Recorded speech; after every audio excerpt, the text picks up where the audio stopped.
beelaha aadan samakaab iyo sidoo kale samatar samakaab oo ka tirsan beesha baha cambaro ee Axmed Garaad ayaa shir muddooyinkii dambe uga socday deegaanka xaladhako ka tirsan deegaanada hoos yimaada gobolka Cayn ee Buuqodle ayaa sheegay inay kalsoonidii kala noqdeen aqalka guud ee beeshaasi Caaqil Axmed Diiriye Jiije. qaar ka mid ah odayaashii waxgaradka ayaa sheegay inay shirkan u qabteen isla markaana ay kaga hadlayaan aayahooda. waa kuwan qaar ka mid ah odayaashii waxgaradka ka hadlaya arrimahaas. Bismillahir Rahmanir Rahim.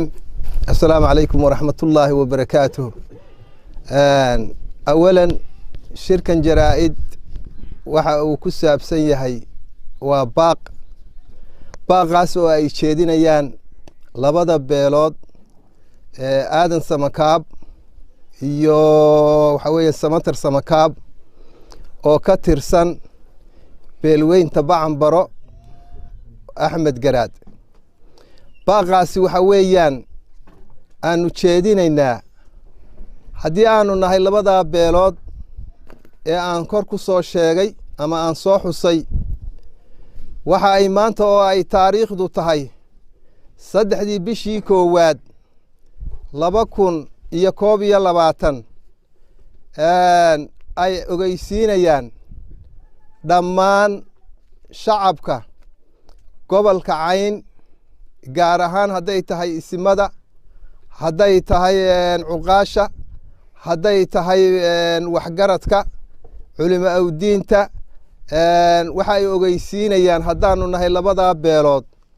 in aanu xasaanadii caaqilnimo kala noqonnay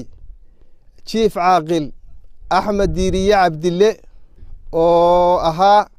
jiif caaqilka beesha Bacambaro sidaas awgeed annagoo ah labada beelood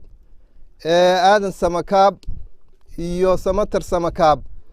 maanta oo ay taariikhdu aynu xusnay laga bilaabo waxa aanu ka hoos baxnay ama aanu ka baxnay caaqilnimadii waxa weeyaan Axmed Diiriye Cabdille sidaas ayaanu doonaynaa dhammaan gobolka oo dhan inaanu ogeysiino arinta samatar samakaab iyo bahda saxaafadda waxaan inta raacinayaa sida odayaashii horeba ay sheegeen maanta ay taariikhdu tahay bishii saddexaad koodii bishii saddexaad 2022 caaqilkii guud ee Bacambaro Axmed Diiriye Cabdille inaanu kala noqonnay xasaanadii oo uusan laga bilaabo maanta noo ahayn caaqil ee aanu ka baxnay sidaasaan waxaan u cadaynaynaa gobolka Cayn dadka dega iyo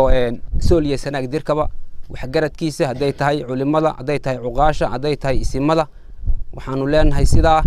inta kale waxaan raacinayaa dadka kale ee walaalaha ee beelaha ee aan darisyadanahay iyagana sidaas si leeg ayaan u sheegaynaa waxaanu leenahay Axmed Diiriye Cabdille adeerkay maanta waxa weeyaan waxaanu kala noqonnay xasaanadii wax dambe uu nagu matali doona insha Allah ma jirto haddii ay tahay dhulbahanta dhixdii haddii ay tahay dadka dariska dhixdii haddii ay tahay samakaab Axmed iyo Bacambare dhixdii sida iyo la socod aanu kalsoonidii kala noqonay jiif caaqil Xaaji Axmed Diiriye Cabdille kalsoonidii uu noo hayay waan kala noqon ummadda waxaan u sheegaynaa gobolka Cayn isimada cuqaasha waxgaradka dhalinyarada dadweynaha waxaan u sheegaynaa laga bilaabo hadda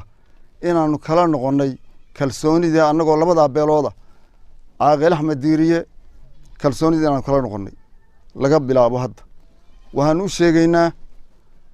oo aan ku darayaa beesha Bacambaro ee Axmed Garaad ee samakaab iyo Axmed Garaadba ka kooban waxaan ugu baaqaynaa fadhi baan ugu baaqaynaa iyo shir baan ugu baaqaynaa gogoshiina waa u taallaa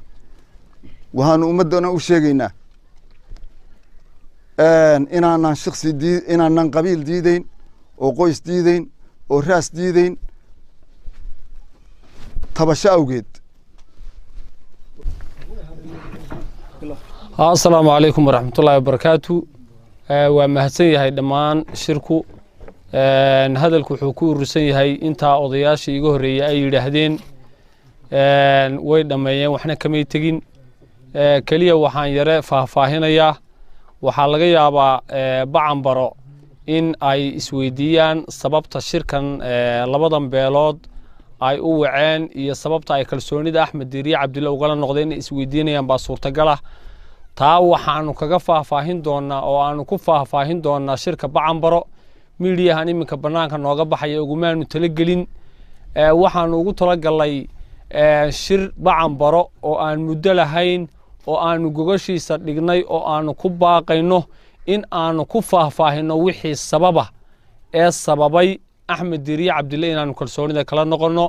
intaasaanu dal iyo dibadba ugu baaqaynaa Bacanbaro shirkaasi waa yaala xadharan ku yaala gogashii waanu dhignay labadayada beelood baa dhignay de ku soo dhawaada shirkuna muddo male waa xilligii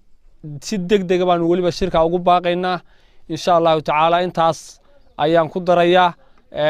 Bacanbaro dhamaanteed iyo Axmed Garaad intaasaan u sheegaynaa iyo gobolka Cayn dadka dega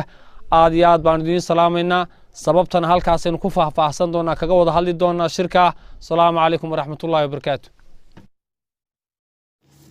xuseen xasan cadde telefishinka caalamiga Kalson TV magaalada Muqdisho